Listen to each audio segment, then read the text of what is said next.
Oke, Assalamualaikum warahmatullahi wabarakatuh. Bagaimana kabarnya untuk kalian semua pada hari ini? Kabarnya baik, Pak. Baik, Pak. Salam, Baik, Pak. Pak. Sehat-sehat, Pak. Oke, alhamdulillah. Oke, alhamdulillah. Alhamdulillah. Terima kasih untuk responnya. Nah, ini kita berjumlah 31 orang ya sekarang. Mungkin nanti terus bertambah. Kalau sesuai dengan disiapkan ini jumlahnya ada 51 mahasiswa. Oke, jadi sekitar 19 orang yang belum dapat hadir nih. Oke, tidak apa-apa, kita bisa lanjutkan. Nah, minggu kemarin sudah saya share di Google Classroom terkait dengan RPS dan juga terkait dengan materi. Sudah dibaca semua apa belum?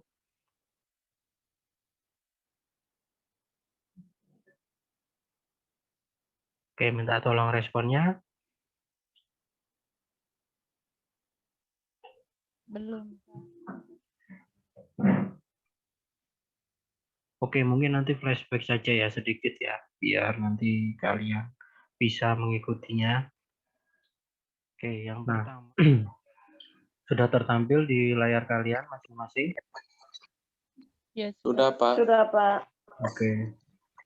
Nah, ini untuk struktur statis tak tentu, salah satu metodenya untuk mencari kekuatan struktur yaitu menggunakan metode Clapeyron. Nah, ini ada beberapa simulasi deformasi atau rotasi balok yang disebabkan oleh beberapa faktor. Jadi kita pelan-pelan dulu ya. Nah, ini misal ada akibat beban luar yang bekerja. Beban luar yang bekerja, untuk garis luntur baloknya bisa kita lihat simulasinya berwarna orange ini.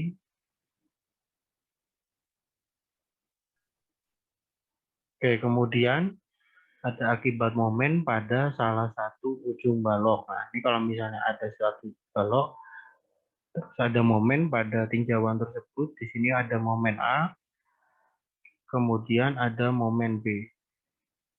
Nah, ini deformasinya yang berwarna orange, ini garisnya, garis deformasinya. Jadi kalau misalnya ada momen A, ke daerah sini yang lebih besar. Ini bisa saya gambarkan di sini, daerah sini, ini yang lebih besar. Kemudian kalau misalnya momen B, ini momen yang paling besar berada di sini.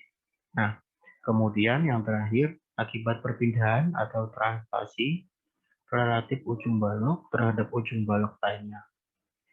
Nah, ini misalnya nanti ada terjadi pergeseran ya, dari ujung sini ke ujung sini. Nah, jadi besarnya perpindahan itu nanti ada di sini. Oke, saya lanjut. Nah, ini beberapa tabel nanti rumus-rumus deformasi perpindahan bentuk dari balok akibat beban luar. Nah, ini yang dimaksud dengan akibat beban luar. Di sini kan ada P, nanti ada Q, terus juga ada momen. Ada 3 ini. Nah, ini masing-masing rumus-rumus patennya. Jadi kalau misalnya ada struktur gambarnya seperti ini, entah itu luasannya berapa, panjangnya berapa, kalau misalnya di struktur statis tak tentu, itu rumusnya seperti ini. Nanti kalau misalnya struktur statis tertentu itu beda lagi. Ya, nanti kita ada mata kuliah yang berbeda terkait dengan struktur statis tertentu. Kalau sekarang kan tak tentu ya. Nah, ini dipatenkan seperti ini. Nah, misal ini ada bahan batang EI di sini. Ini ditumpu di 2A dan B. Ditinjau ada beban di tengah-tengah, di mana beban ini di antara L dibagi 2. Ini jadi jarak antara A dengan B ini L. Nah, untuk P-nya sendiri berada di tengah-tengah, makanya L/2. Nah, kalau ditinjau dari ujung deformasi A, kalau ditinjau dari sini, berarti rumusnya seperti ini.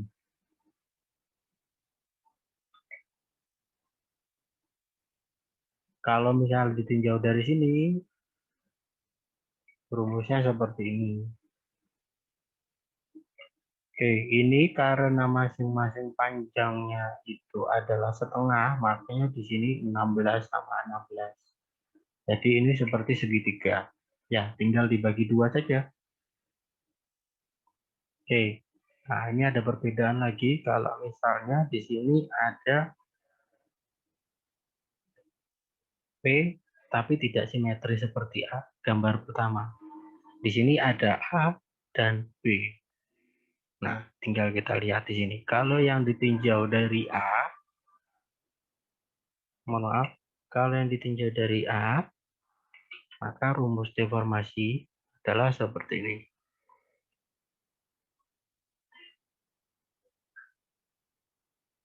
Kalau ditinjau dari B,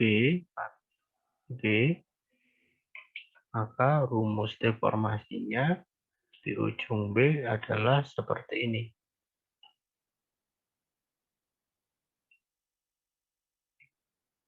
Oke, kita lihat di sini perbedaannya ada di pengurangannya. Kalau yang di A, pengurangannya di B.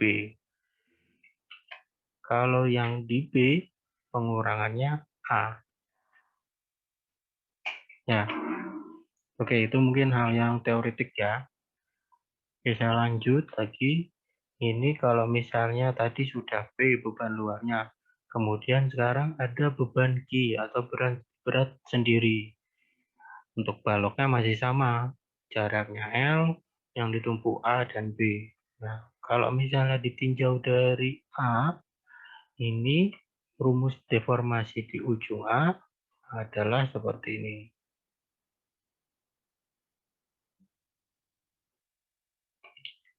Oke, terus sekarang kalau ditinjau dari B, rumus di ujung deformasi B adalah seperti ini.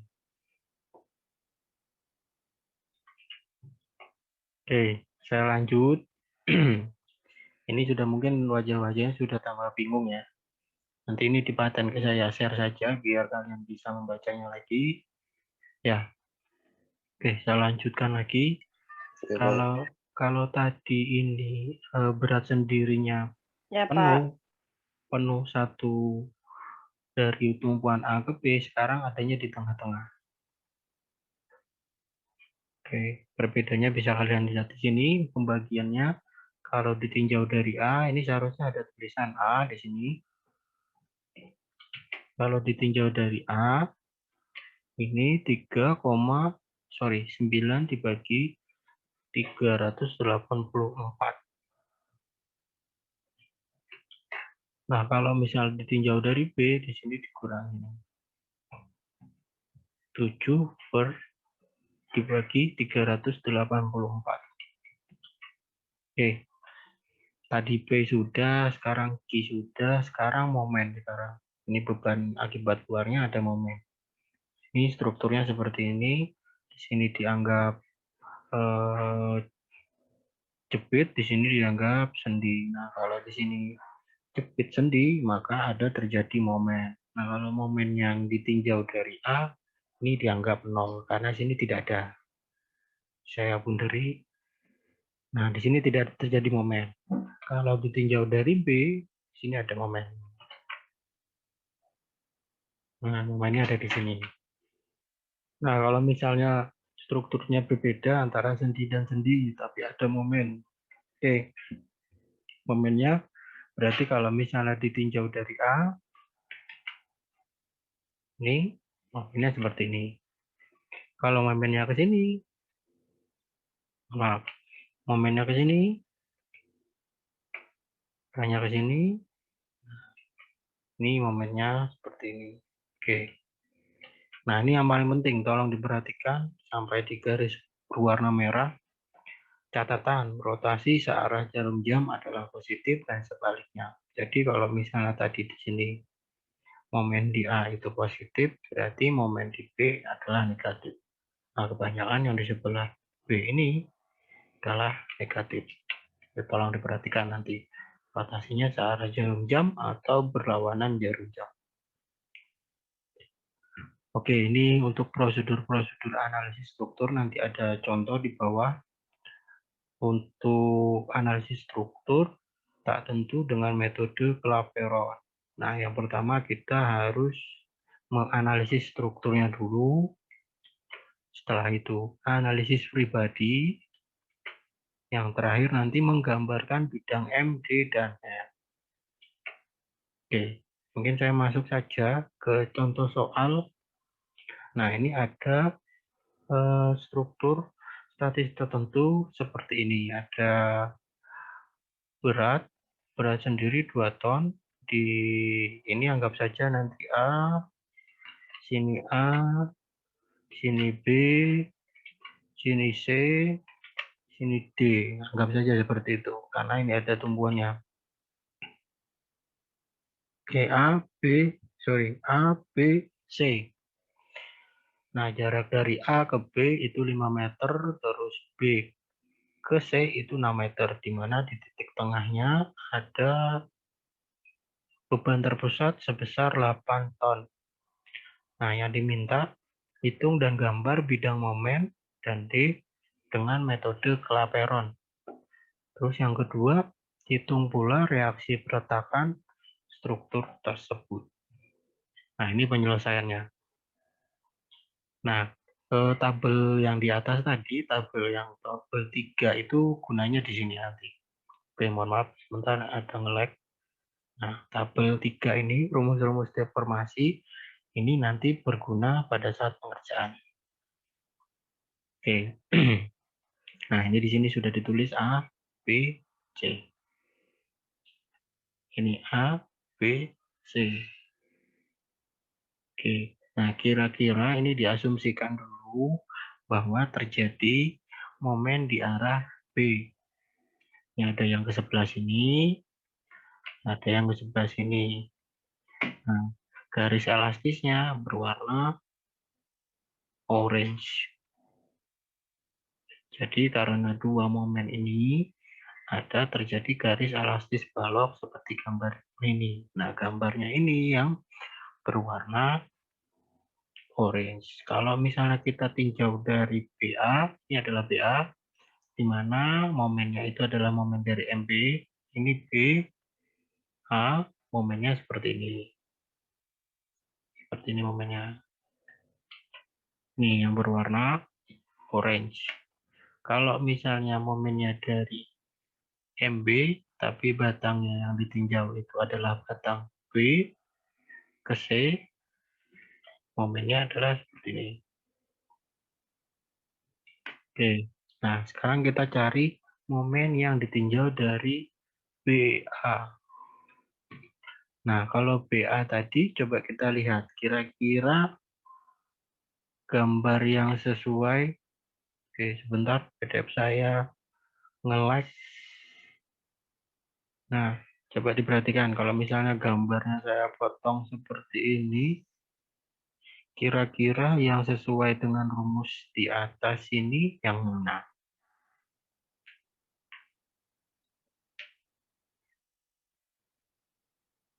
Oke. Yang keempat, Pak. Yang Rumus keempat. 1, 2, 3, 4. Oke, ada jawaban lain? Ini siapa satu, ada? Pak. Yang ketiga, Pak. Ketiga, Pak. Rumus Oke. 3. Pelan-pelan, saya enggak tahu ini namanya siapa. Namanya dulu siapa? Ini nomor 4 tadi siapa?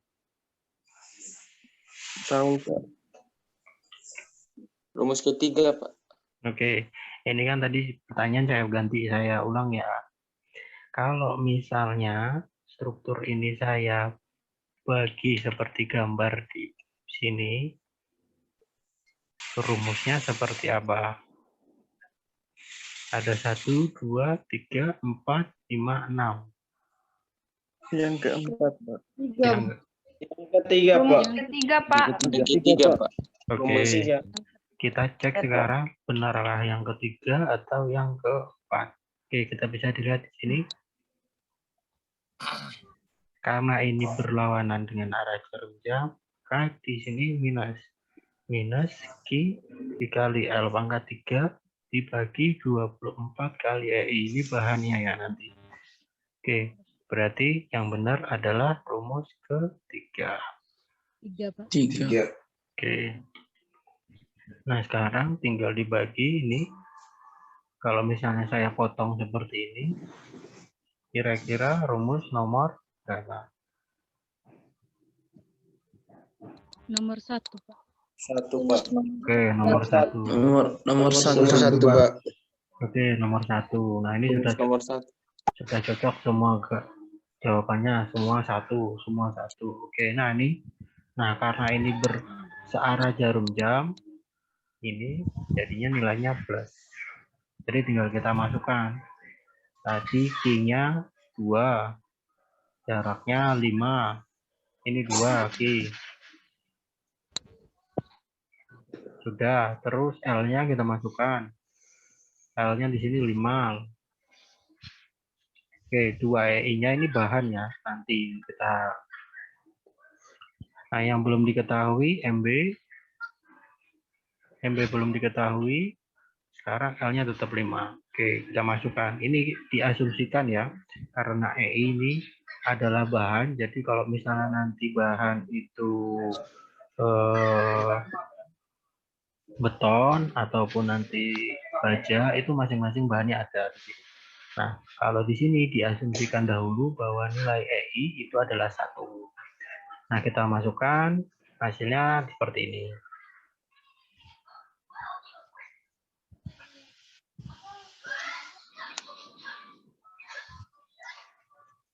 Oke, sudah kita masukkan. Sekarang kita mau meninjau dari batang BC. Tinggal dilihat tadi BC ada di sini. Nah, BC dimasukkan, ketemunya kalau sesuai dengan rumus di atas, ini di tabel 3 ini kita masukkan ini dulu. Oke, karena dia searah jarum jam, makanya nilainya positif. Oke, selanjutnya ini tinggal kita balik saja ya. Yang awalnya P-nya di belakang, sekarang P-nya di depan, terus karena momennya di depan ini adalah minus, jadi tinggal kita kasihkan minus. Nah, ini tinggal kita masukkan P-nya berapa. P-nya di sini tadi 8. Terus jaraknya 6. Ini P. Ini L. L-nya di sini 3 kali 2. Oke, 6. Sama seperti di atas tadi, asumsikan dulu nilai EI-nya itu adalah sama dengan 1. Maka kita kosongkan.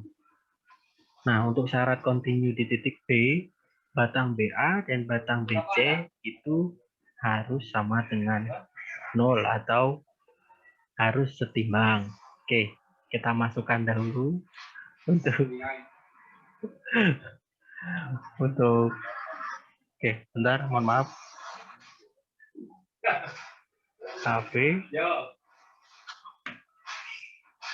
Ya, B kita masukkan.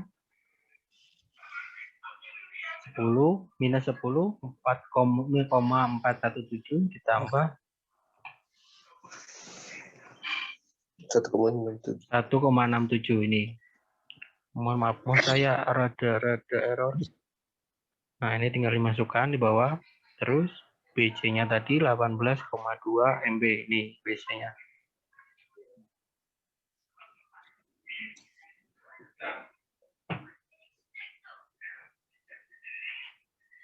Nah, ini BC-nya tinggal dimasukkan di sini. Oke, sudah. Kalau sudah, tinggal kita tambahkan. Oke, ini nanti sebentar ya. Ini kurang 10 menit. Nanti kalau mati kita lanjutkan lagi. Karena belum selesai. Kurang sedikit soalnya ya. Ya, Pak. Oke, ini kemudian kita pilih, kita masukkan yang mana MB, yang mana angkanya tidak ada MB-nya. Nah, di sini 16,1,667 MB. Ini karena pindah ruas, jadi plus 2 MB. Kemudian yang di sini awalnya minus, karena pindah ruas jadi plus 10,47. Terus kita masukkan lagi. Kita tambahkan yang MB sama-sama dengan MB, jadi ketemunya 3,667. Di sini kita tambahkan 18 tambah 10, ketemunya 28,417. Oke, sekarang tinggal kita mencari MB-nya, momen di B.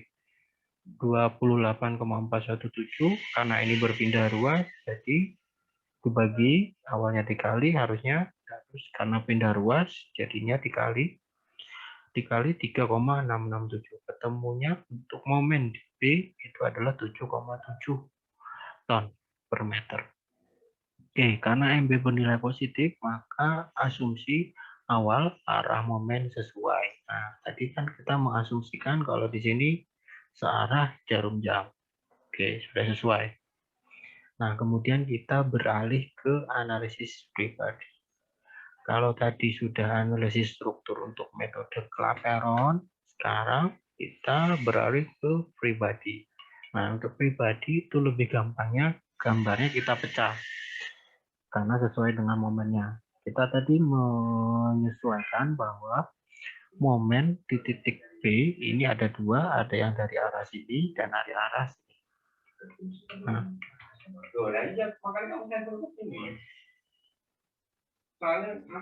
oke, sebentar. Oke, saya lanjutkan. Nah, ini tinggal dimasukkan. Yang pertama, 2 ton dikali dengan 5 dibagi dengan 2. Nah, ini caranya masih sama ya dengan mencari rumusnya. Oke.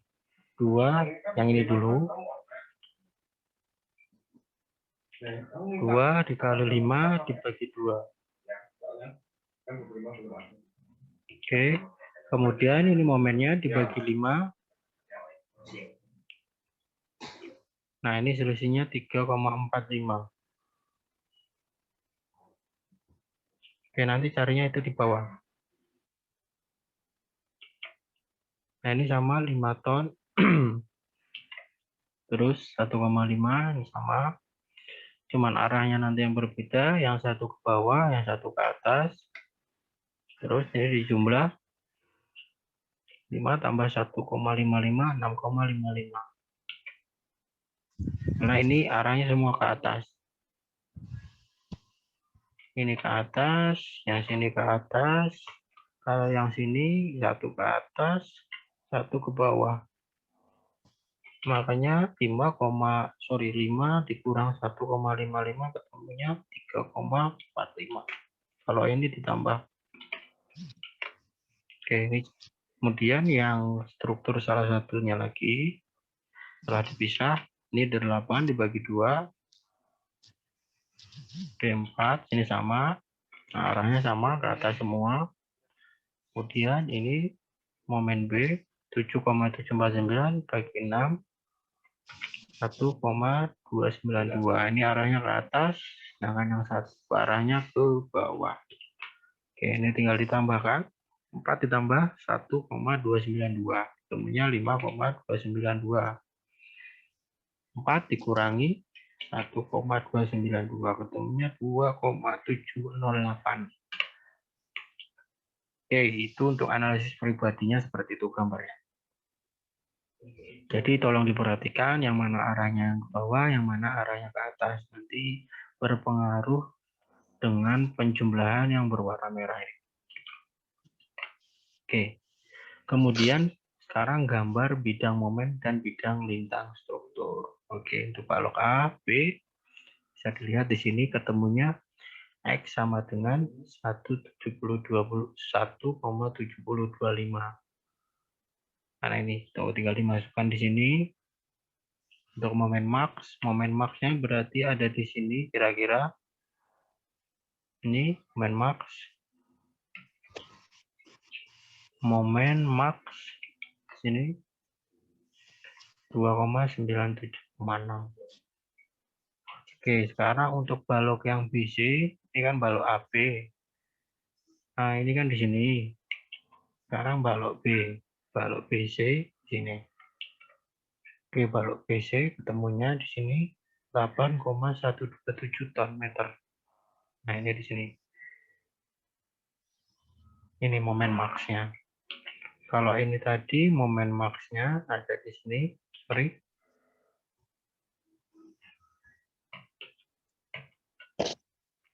Oke, ini selanjutnya setelah diketahui bidang momennya, sekarang bidang lintangnya. RA tadi berapa? RA di atas di sini 3,45. Oke, tinggal dimasukkan. Sini RA. Kemudian gaya lintang di batang BC. BC itu di sini 6,5 ditambah 11,842. Oke, ketemunya 5, sebentar, PDF saya masih error. Oke, ketemunya 5,292 di sini. Nah, sekarang kalau yang batang BA, tadi BC ya ini. BC itu yang sini. Tahu garisnya yang ini. Ya, Pak. Nah, sekarang yang batang BA. BA di sini. Ketemunya 6,55. Nih. Oke, selanjutnya yang terakhir. Gaya lintang di C ke B. C dulu baru ke B. Ini C, sini C, sini B. Oke, ketemunya di sini 2,708 ton. Oke, untuk perhitungan metode Clapeyron dengan perhitungan struktur statistika tertentu dengan metode Clapeyron, saya pikir sudah selesai. Mungkin sampai sini ada pertanyaan terkait dengan contoh soal.